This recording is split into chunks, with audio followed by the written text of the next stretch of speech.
The following is a presentation of the Boltup Sports Media Network. Here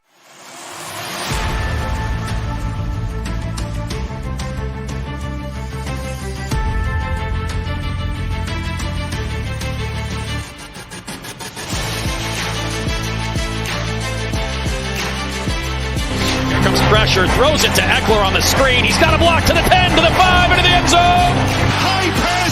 Did Williams make that catch? My goodness. For a first down, Herbert with time. Now running out of time. Throws on the run. Down the sideline. Caught in the end zone. Keenan Allen for the touchdown. Throws, and again it's intercepted. And that's Asante Samuel. Here's another one. Watch out. How did it feel when Derwin James absolutely powerbombed the out of you on national television? You're listening to the Shock Therapy Podcast with Tyler Lawrence and Zach Alfers. Welcome back. I am Tyler Lawrence. Zach could not be here with me today. I am taking a master's class MBA, and I'm kind of being forced to go and talk a little bit about the Shock Therapy Podcast. We're kind of in a little bit of a dead area right now. Chargers football obviously is over until next season, but there's a lot of different things going on right now, specifically with, I'll kind of just start with the Shock Therapy Podcast. So as you can see, I just completed that video. That is our new intro, something fun for us to kind of look forward to. We've been doing a lot of work in the background. We recently joined Belly Up Sports. We're super excited about that opportunity. We talked a little bit about that last week. We have refreshed our logo, something that I had been working on a little bit. We hadn't really adjusted it in the 3 years that we've been doing the Shock Therapy Podcast. And obviously that new intro and prep for season 3. The big thing that we have going on right now, and something I think I'm just going to kind of show everybody, is we did create our own actual website. I'm going to go ahead and add this website to our stream. It is a little bit under construction because I accidentally kind of broke a couple things. But if you take a look at our website, we've been writing some articles on here. And the big thing that we're talking about right now is offensive coordinator candidates.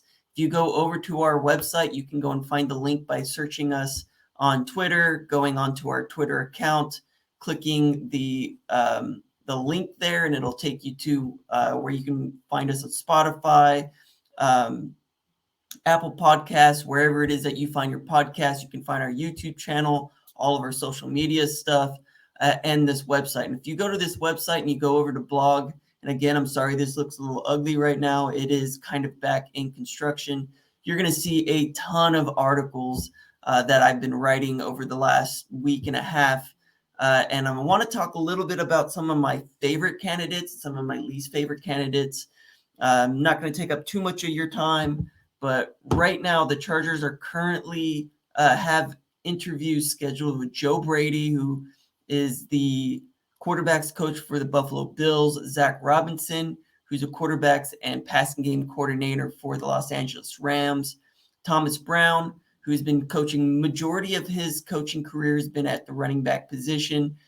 He coached tight ends this last year under Sean McVay with the Rams as well. Luke Steckel, kind of an interesting name, tight ends coach for the Titans. Gerard Johnson, who is the assistant quarterbacks coach for the Vikings, and then Greg Olson. You can read about all of those candidates and more. Everything that you want to know about every coach linked to the Chargers offensive coordinator.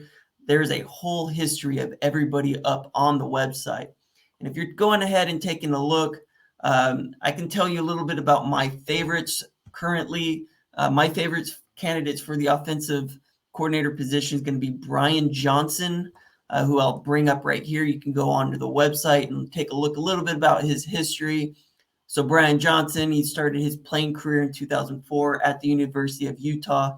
He was originally the backup to Alex Smith, ended up taking the starter duties after Alex Smith went first overall to the 49ers. He ended up becoming the 2008 Mountain West Player of the Year.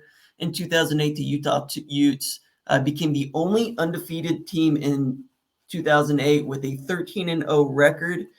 Ultimately, Brian Johnson was listed on the cover of the 2010 edition of EA's NCAA football game, specifically for PS3. That year, they did a different cover man for Xbox as well. Didn't have the NFL career, when undrafted, ended up moving around to the UFL and Arena Football League, I believe it was. He couldn't continue his playing career, so he ended up going back to the University of Utah. He became a quarterbacks coach in 2010, right after Utah had joined the Pac-12. He ended up going to a couple different places, Mississippi State as a quarterbacks coach from 2014 to 2016. While at Mississippi State, he helped develop Dak Prescott, who went on to become the Rookie of the Year when he joined the Dallas Cowboys, ultimately beating out Tony Romo and kind of forcing Tony Romo to retire. Johnson's coached under a couple decent, well-known head coaches, Urban Meyer as a player, Dan Mullen from his time at Florida, Kyle Whittingham, who he had coached under when he went back to Utah, and currently he's coaching under Nick Sirianni. There's a lot to like about Brian Johnson. Specifically, you look at Dak Prescott and all the success that he had. I mean, overtaking Tony Romo, who was still, a top 5, top 10 quarterback at the time of his retirement, has numerous records while he was there, played very, very well. And the fact that a 4th-round draft pick had the foundation and the overall talent to overtake Tony Romo. Granted, Tony Romo was aging at that point in his career, but he was still a quality. It would be like us drafting a 4th-round quarterback with Phillip Rivers on the roster and him beating out Phillip Rivers at the time, because I just feel like that's kind of a pretty similar situation. When Johnson arrived at Florida, the Florida program was a complete mess. They had just finished 4-7. Johnson had gotten the opportunity to build that program back up. Felipe Franks turned into a quality passer. They also brought along some other decent players, like Michael Pirine, Jordan Scarlett in the run game, and then a wealth of wide receivers. Van Jefferson, Kadarius Toney, both of them were 1st-round draft picks. Freddie Swain, Tyreek Cleveland are actually still on NFL rosters right now. And then obviously Kyle Pitts was drafted 5th overall by the Atlanta Falcons. So Johnson's got a history of developing players at the collegiate level. I think the biggest knock for Brian Johnson is that he doesn't have a whole lot of NFL experience. There is some upside to being a protege of Urban Meyer, and while Urban Meyer didn't work out in the NFL, there's a lot of good to take away from Urban Meyer's experience, just because he's had the same type of background to be able to develop players. I think more of his issues when he went to the NFL is just the weird rules. I feel like he was just too institutionalized into the college football structure, and the NFL. These are grown men. They got families. These aren't kids you can just pick on. So I think that's part of the reason why Urban Meyer ended up flaming out. Most of the offensive line talent coming out of Florida hasn't been overly successful either. Jawan Taylor is the only starter that I can think of. There are some additional players coming up now who could potentially break it out, but Brian Johnson does not have a history of developing offensive linemen. Overall, I think that there's more positives than there are negatives of Brian Johnson being a candidate to take over the play calling duties as our offensive coordinator. His track record at Florida really kind of speaks for itself, because he was able to develop a lot of skill position players during his time there. He's a hot name for a reason. Likely not going to get an opportunity to interview him until the Eagles postseason is over. But the Chargers are aggressively interviewing candidates right now. If a hire is to come soon, they're going to likely miss out on Brian Johnson. So he is a name to continue to watch.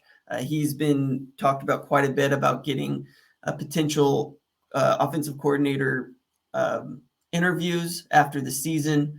But as long as the Eagles are still on their way to the Super Bowl, likely not going to happen in the short term. And why is that not there? Anyways, like I said, I was just going to keep this nice and sweet, mainly because this is also a project for a class that I'm taking called social media. But there is a lot of good information on this website. I will fix some of the issues that are making things a little bit difficult to navigate on the website. But outside of that, we'll be back sometime potentially next week or the week after. Not really sure. I believe me and Zach kind of want to take a little bit of a break, have our own little bit of an off season. Anyways, thank you guys so much for listening, and we'll talk to you guys later.